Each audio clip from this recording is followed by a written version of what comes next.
raise a family. They have some of the same opportunities that me and my wife. You agreed that we need to see them as a terrorist organization. On a private cloud server, yes or no? To love country, to love God, and to try to do the right thing. Worked for the nation and the interests of the people. Welcome back to the Fresh Freedom Podcast. As you know, this is a podcast with the freedom-loving freshman members of the House of Representatives, where we provide you with a behind-the-scenes look at what's happening in Congress. I'm joined by my fellow conservative freshman members of Congress, Josh Burkeen from Oklahoma, Eli Crane from Arizona, Keith Self from Texas, and our special guest today is Congressman Bob Good from Virginia. As you know, Bob is a member of the Freedom Caucus. He came to Congress in 2020, and from the very beginning, he has made a name for himself as a fighter. Bob, thank you for being a fighter, and thanks for coming on Fresh Freedom. Great to be with you guys. I feel privileged to be included with the freshman freedom fighters. So we'll start off with a softball question. We just got back from Thanksgiving. The big question of the day is, did you fry a turkey? Did you smoke a turkey? Did you bake a turkey? I ate a lot of turkey, and I showed up when dinner was called. Now, we went to my mom's house for Thanksgiving. I have three brothers, and two of my brothers were with me and their families. Big family at my mom's house in Virginia. Did anybody shoot a turkey? That'd be way cool. That would be way cool. No, They had during a good spring. Thanksgiving. Did you In catch spring that? turkey season. They had a good Thanksgiving. They have a good one. No, a good one. Oh, I like it. Just want to make sure we plug that. Not a great one, but a good Josh one. is on his toes. I'm stepping tonight. Okay, so your background before you ran for office, kind of give us an idea, like where you're from, what your background is. I know you worked at Liberty University. I think you attended Liberty as well. Yeah, I grew up in a lower income family in Central Virginia in the Lynchburg area, and had to work all of my life for as long as I can remember. Family was on food stamps. I was on free lunch at school back when everybody wasn't on free lunch at school. And some people joke, and some people say, hey, we were so poor and we didn't know. We certainly knew we were poor. But my brothers and I became wrestlers when we were kids, and football was what I loved, but wrestling was what I could do. And I needed to get a scholarship to college, so I got a partial wrestling scholarship to Liberty University. Oh, wow. And wrestled and worked my way through school. Was a finance major. Met my wife, Tracy, there, who cheered at Liberty. And we graduated together 35 years ago in 1988. And I went to work for a division of Citigroup, and worked in their lending division down in the Virginia Beach, Norfolk area, Wilmington, Delaware, and Atlanta. Did that for 15 years, was a district manager, and then had a chance to come back to Liberty University 18 years ago and was one of the senior associate athletic directors for development or fundraising. So I was the chief fundraiser for the athletics department. Did that for 15 years before quitting to run for Congress. Wow. Liberty. Outside of Oklahoma State University, it is the one college that I've advocated to my kids. So hold it in high regard, man. It's got a good name. I will say, and I'm a biased gentleman from my experience at Liberty working there. All three of our kids went there. My wife and I both got our graduate degrees from there as well. And I believe in Christian education, but I often say, why do we spend tens of thousands of dollars to send our kids and our grandkids to these schools that seek to change what our kids think? So you raise a kid for 18 or 19 years trying to teach and train them with a biblical worldview, a conservative worldview, an America first patriotic worldview, and then we pay the left tens of thousands of dollars to see if our kid can be a Daniel, can be a Joseph, and stand alone and withstand that, and most kids aren't equipped to do that. Because we buy into what the world says, oh, you got to send them to this prestigious school or that prestigious school. And so I believe very much in Christian education. Mm-hmm. Well, in our current position, shouldn't we be asking why this Congress should be sending money to those educational institutions? Subsidizing them, subsidizing Absolutely. the explosion in costs. Absolutely. Yeah. Subsidizing socialism. That's right. Marxism. Yep. Subsidizing all these pro-Palestinian Hamas protesters that come from our colleges nearby and come and, raise hell in their nation's capital with no respect whatsoever, and with no respect of what's happening to people who are being kidnapped, murdered, raped in the Middle East. at Liberty University, you had been subjected to a large number of evangelical conservatives also. I mean, it's a place where you've got people in high-level political positions will actually go and speak to the student body. You'll have some type of forum or something, don't you, on a monthly basis, weekly basis, where the student body gathers? Actually, it's twice a week. Okay, what is that? We have what's called convocation, Okay. where it's where the entire campus comes together and has a service of sorts, of political leaders, business leaders, Christian leaders, all kinds of individuals will come and speak. I've spoken at the convocation, as a matter of fact. Oh, wow. But it's in the basketball arena, the 10,000-seat basketball arena, and it's full. It's an awesome experience to go to. It's a worship service that leads then to someone speaking. And again, often it's a pastor or an evangelist or a preacher, but many times it's a business leader or a political leader. It tends to be a rite of passage, if you will, for leading presidential candidates. They have to come through Liberty and speak there. But it is an evangelical Christian school, but it is a conservative biblical worldview. But to give you an example, think about college campuses. I got 95% on the campus on election day, 95%. That's probably the only polling place in the country where a Republican gets 95%. How did you get provoked into running? So there you are at Liberty. You're surrounded in a really tremendous environment. And what was it? What was the impetus? Did somebody politically, through the activities that you have on campus, did you have an introduction to someone who talked to you? Now I want to ask why you used the word provoked. Yeah, exactly. Trapped, coerced. Probably like you guys, I always had an interest in politics in terms of, I remember as a kid following presidential elections, the Electoral College, arguing in my school for candidates that I supported, and always been an advocate and a contributor to conservative candidates and causes. But I was 50 years old 8 years ago when I had some friends and neighbors encourage and ask me to run for county supervisor because we had an open seat. We had a chance to flip what was a conservative county to a conservative board that reflected. A lot of times local government does not reflect the conservative county makeup because we say, oh, you shouldn't be partisan on a local level. We're all independent on a local level, and that just means Democrats pretend to be independents. Mm-hmm.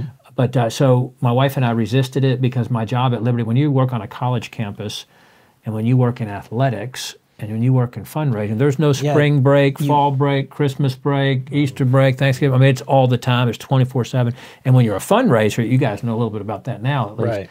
But there's always more calls to make and more things to do. So to take on something else part-time to be a county supervisor was pretty daunting. So I resisted, but my wife and I prayed about it. We were trying to find somebody else to do it, and we couldn't find someone to do it. So I finally decided to do it and served 4 years. In 2019, I announced I'm not going to run again. I prayed about it, just didn't have a peace about continuing to do it on top of my job. It felt like it made it difficult to do either one of them as well as I wanted to. And then so I announced in early 19 I'm not going to run for county supervisor again. And a few months later, same thing kind of happens. I have friends and neighbors come and ask me to run for Congress because we had a brand new member of Congress, who I won't name, but he was a Republican who'd been in office about 6 months at that time, and he was just a disaster. He was essentially pro-choice. He was pro-drug legalization. He'd voted for FISA surveillance, and he'd voted against repealing Obamacare, and then he got infamous because he performed a gay wedding. He married two guys on his staff, and so Republicans, again, he'd only been in office about 6 months, and Republicans finally had enough and said, okay, we need to primary this fella, and had some folks ask me to do that. And so a few months later, quit my job at Liberty and ran. Wow. So now I want to dive into some of the courageous moments that you've taken in office. But first, let's you segue into, you and I serve on the education committee, the workforce and education committee, and you've obviously been able to take some of your experience from working at Liberty and been able to provide that to the committee. Yeah, I'm on two committees, and one of them's inconsequential because it's the budget committee. So we don't need a budget committee. We don't use that committee in Congress. There's two budget. of us. There's two of us on what that. is a budget? What is that? Yeah, we don't need budget. Turns out, I thought that'd be pretty cool. Get to be on the budget committee because you get to work on the budget. It's okay because we're going to have a debt commission. That's right. That's where the real work will be done. Right. But with my finance background, I wanted to be on the budget committee, and having worked on a college campus, I wanted to be in the education committee. Plus, when I ran, I had said I thought the three greatest threats to our country were the border invasion, which Trump largely had under control. So it was more a broken immigration system than just the border at that time. Now it's become about the border. But our spending and our national debt, and gosh, that's exploded during the 3 years that I've been there. We're much worse off than we were when I got there. I'm sorry to say, even though I voted against all of it. But then the college, the education, the K-12 indoctrination in our schools, as well as on our college campuses that we've already referenced. Being on a college campus kind of drove that home that I wanted to be on that committee.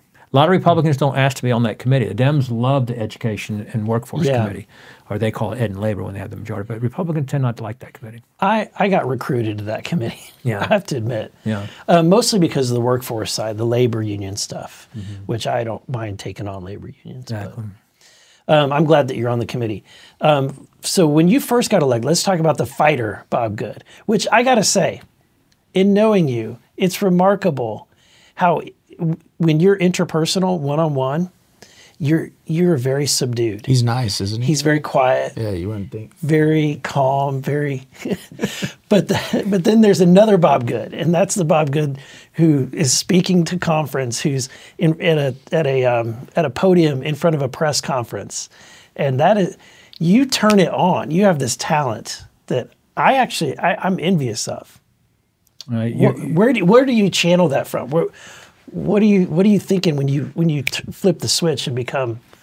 Well, I guess I would give a little bit of a complex answer on that, and I appreciate the kind words on that. But I am naturally or personally introverted, and professionally extroverted, because I've always had jobs where there were people positions and sales persuasion type, speaking type things.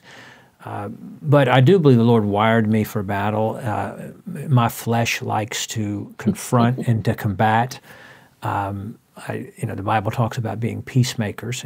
God doesn't tell us we're to be peacekeepers, we're to be peacemakers. There's a big difference. Oh, wow. That's the reason why the Colt 45 is nicknamed the Peacemaker. You're making the peace. And, a peacekeeper, we've got a lot of peacekeepers up in the Republican conference, as you guys know, who just want to get along, go along to get along, have this phony unity. Let's pretend we all agree, and just no matter what happens, we just stay united.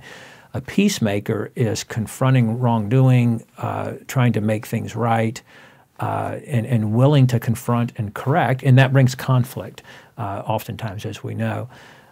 But that's actually a weakness. A weakness for me is that sometimes I'll confront. I'm talking about in personal situation, confront when I shouldn't, or there tends to be two kinds of people: those who are very conscientious, very thoughtful, very considerate, but then they struggle to confront when you need to. And then there are those of us who always want to do that and then don't always show the discretion or the discernment that we should. And so, honestly, to whatever degree I don't do it as much in my personal life, that is frankly the Holy Spirit and the Lord working on the flesh of Bob, which is actually more of a confrontational person. That's amazing.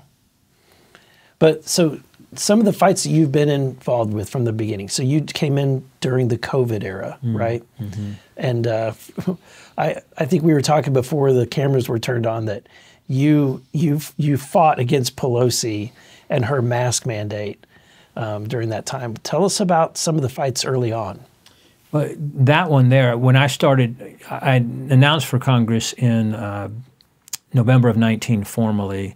And of course, COVID hit us early 20, so during the beginning of the campaign. So all through that 2020 year when I was running, that's when the lockdowns and the shutdowns and the mandates and all those kind of things started to happen.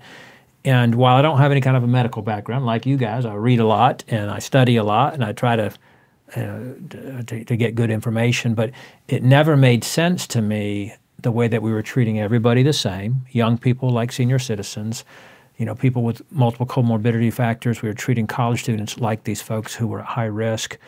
And, viruses, there's no way to prevent people from getting a virus. We're going to get a virus. We're going to get exposed to a virus, I should say. And it never made sense to shut down schools and colleges, or to force vaccinations later on young people or healthy people, or to force a vaccination on anybody for that matter. The shutdowns didn't make any sense, closing businesses, the picking the winners and the losers. So all that to say, I spoke out on that very early in 20 on the campaign trail.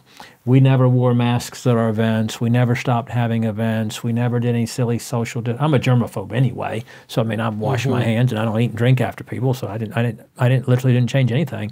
But we spoke out against it aggressively and boldly, and time is a friend of truth, and time began to confirm that those who were suspicious and cynical and skeptical, and one of our colleagues, by the way, Andy Harris in the House Freedom Caucus, who I think is one of our most outstanding members, and he's just, I think he really frames issues. He's very smart, he's very thoughtful, and he can succinctly present things in a way that makes sense to even somebody like me.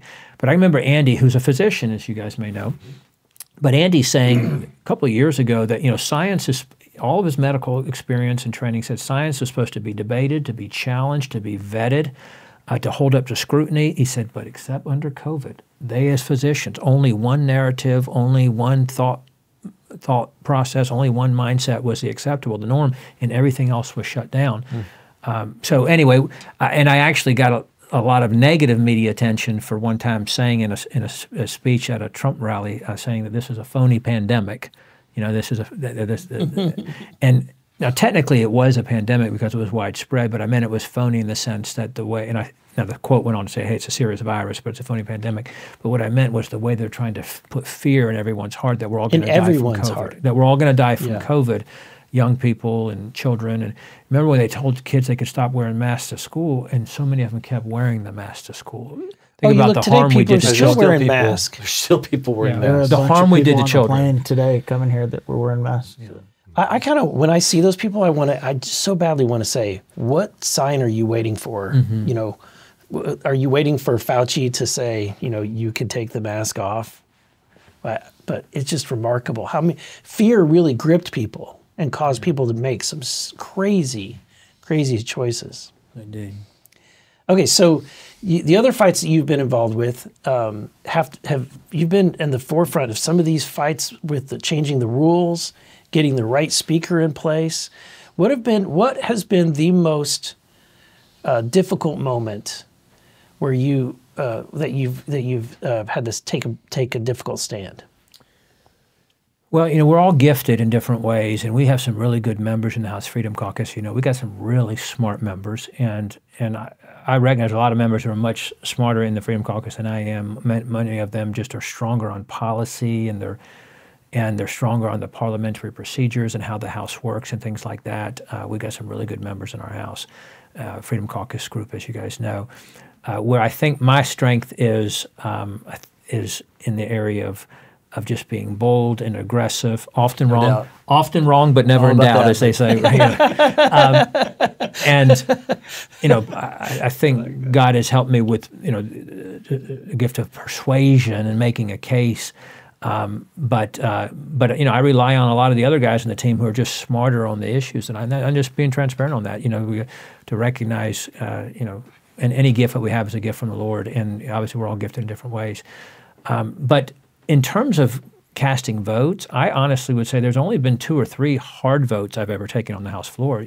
Usually we know what's right, and it just matters whether we want to do what's right. So there's only been a few where I really struggled and wrestled with what to decide and that were of any consequence. But I guess where I've been most proud is when I often will say, it doesn't matter what you believe if you're not willing to fight for what you believe, or to take risk to fight for what you believe, or to suffer for it, or to sacrifice for it. And I think back to the willingness to try to force change in the House with going through the speaker battle and trying to. There was others who had the knowledge on how to get the right kind of rule changes and process changes, who understood. At that point, I'd only been in the House 2 years, and so there's a lot of other members who've been there longer and just are stronger in that respect. But I will also say that going to the motion to vacate, I went into that vote with a very heavy heart, recognizing the gravity of it, the uncertainty of it, the risks involved with it, and that no one of us can determine the outcome of where that goes. Mm-hmm. But I knew with certainty that the current track, as it continues to be, is unsustainable, and how can we just let it happen on our watch and not be willing to do whatever it takes to try to make a difference and try to make a change? And so I knew we couldn't get there under the current speaker. But there was actually a sense of relief after that vote. And there was a sense of relief after the motion to vacate. So the tension and the pressure built up to that moment, and then when it was once done. Once we'd cast the vote and we didn't have a speaker, there was a sense of relief in it because there was hope then that we could select someone better that would give the country a fighting chance. Yeah, and I think that you guys had the foresight to kind of see what I thought was not possible, which is get someone that's more conservative, especially from our conference. Now they put forward people that were the traditional what Washington D.C. is used to seeing, the next person in line, right, and then the next person on the ladder, and but this outcome is something that I could never have imagined. Well, I think by comparison, there's certainly we're in a much better position. I believe Mike Johnson is a strong Christian brother whose his faith guides his life, and it's the most important thing in his life. And I had observed that for 3 years with him, my first 3 years in Congress before he became Speaker. I think he's an honest guy. I think he wants to do the right things. I think he's a genuine conservative. However, there is tremendous pressure upon him to not do the right things and to give in and to cave and surrender, and with the promise that we'll do differently next time or tomorrow. And he's got all kinds of the wrong people in his ear, like everybody does in that position. And so it's incumbent upon us to do everything we can to help him, persuade him, influence him, support him. He needs the conference behind him in doing the right things. And I fear that he is concerned that the conference won't back him and won't stand with him in the fight. Was it you that actually? I think you actually said that. At one point, you said we wouldn't. The reason why he's proposing this is because he knows that the conference won't stick with him in a shutdown fight. That's a sad commentary, but I think that is true. That he recognizes that there's a significant portion of the conference that will not tolerate or suffer or stomach any kind of a shutdown fight. And if we won't back him there, if 217 or 218 of us now, I guess, won't back him there, then how can he win there? So here we are. We came back from the Thanksgiving break right after I think everyone here voted against the CRs, to create these new continuing resolutions on into February. And I was not happy about that outcome, but now we're back. And what is your prediction as to, and what's your optimism or despair as you see things going for the next couple months? Well, it's honestly hard to be optimistic, and that's the sad, sobering truth. I think the hope for the country is there, and you guys are fellow warriors, and you guys have demonstrated this with things that you've done in your first year in Congress, and I'm proud to serve with you guys, all of you.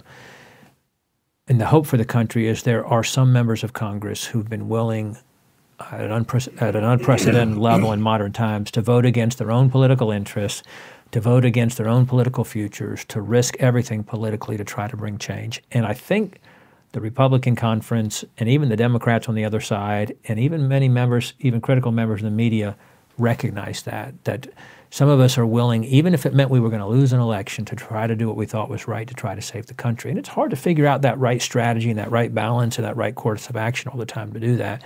But that's the hope that I have. That said, I think the recent continuing resolution that, as you said, Eric, that we all voted against was a mistake, and it was a continuation of the failures of the past. The Speaker has said he'll only do the one. He's not going to do any more. He has said that he's going to fight to cut spending. He has said that he's going to fight to cut our spending bills, or to pass our spending bills, rather, our remaining 5 bills. He has said that he's going to help us fight to secure the border. And so we've got to hold him to that, and that's the hope the American people has in us. The House is the only thing between them and the communist, radical, Marxist, leftist, anti-American agenda that is the White House and the Senate. Well, I don't know about you, but I agree. I you guys can chime in, but I I came up here.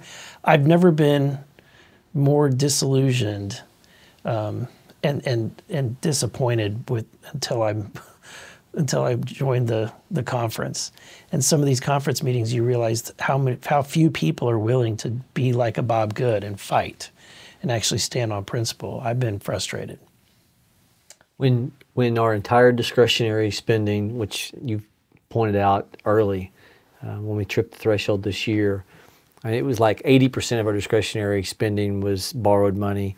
I think this is the year that we encounter 100% of all of the monies that we're going to expend on 12 appropriation bills. Fighting to get to appropriation bills after a decade that have not been voted on individually, but every dollar in these 12 appropriation bills is borrowed money, which means the almost $900 billion that defends our country. Eli, when you were a Navy SEAL, Keith, when you served Special Forces, 100% of the salaries, 100% of the military equipment we're purchasing this year is borrowed money. We have a 1.7 trillion, looking back last year, deficit or more. You keep saying north of 2.2 trillion, but I'm using the the CBO numbers. And our discretionary spending, our 12 appropriation sum total is about 1.7 trillion. And to kind of just make sure that the American people understand, everything that you know of in your governance right now is borrowed money. I mean, absent Medicare, absent Social Security, absent veteran benefits, absent Medicaid, absent food stamps, which are locked away and all we can adjust is eligibility. Those are called mandatory. 100% of everything else, the 2,300 different government programs that go directly to individuals and cities and counties and states. By the way, it was just half that number in 1980. 100% of what most people recognize as the federal government that touches their lives is borrowed money now. And that's the cynicism that's it's provoking Eric's comment. And we all know the American people don't know this though. They know it's bad. They know we've got major debt, but they don't understand the level of servitude and the theft of our kids. Indeed. Well, why don't you say something positive, given how upbeat that was? Well, let's look at, and I'm not going to call her name, but a liberal reporter has labeled the 118th Congress as revolutionary. So we are going to continue to make change this year. Now, I know winners write history. If the establishment wins, we will be written in history as fools. Mm-hmm. But if we can change the trajectory of Washington, this Congress, next Congress, it's ours to fight. I had my staff look at Patrick Henry's speech, that the last line. From Virginia. Look at this is his "Give me liberty or give me death" speech. It's a wonderful speech. I mean, the whole speech is absolutely wonderful, but it's so relevant to today. He talks about where they are, and we need to be prepared to continue to make change. We've got to be prepared, and we've got to bring more people along with facts like he's got. Josh has got to be, we've got to get that out to our conference, because we have got to be positive, guys. We have got to say we are making change. We are changing the trajectory of Washington. We can't just say we're being rebels. And courage can be contagious. Absolutely. Right? No question. I know. I see some of the things you guys have done, and admittedly, as moments that we've had this last year, I thought, like, I was an investment advisor. My job is to manage risk, To avoid it, right? to avoid risk, and to calculate the best outcome, right? And so there was oftentimes where I thought, boy, the other side of this is for me. It wasn't worth the calculation, but I really admired the fight that you guys sometimes would take on, and I say that to say, courage is contagious. It is. Well, just look. We had 13 freshmen that signed a letter on day one. We had 20 that stood against the speaker for the rules. We had 29 that voted against the rule for the debt ceiling bill, and it's grown to now 90 voted against the last CR, right? What you're saying, Eric, is right. We just need to continue. Well, and their voters, the other Republicans' voters, let them know if they don't vote the way we do. Meaning they hear from their constituents at home, the other Republicans in the conference, hey, why don't you vote more like these guys? Why don't you join the fight that these guys are in? 'Cause that's where The Freedom Caucus has, Yes. has developed a very strong brand, living up to the standard of, if you look up the voting record for most of them in the Freedom Caucus, that you will see scorecard after scorecard that's reflective of they're serious about making government be lean. But I think it's moving in our direction too. Look at the New Yorkers, the freshman New Yorkers. They're getting crushed in social media over the border. So the issues are becoming so serious that I think we're going to get some help in that manner as well. Rasmussen is a constituent of mine. Okay, so he just did a poll, and apparently his poll, and that's a legitimate poll. That's not some rag poll. A legitimate poll. There, he's got 30% of the Democrats in that poll said, yeah, they would consider voting for Trump.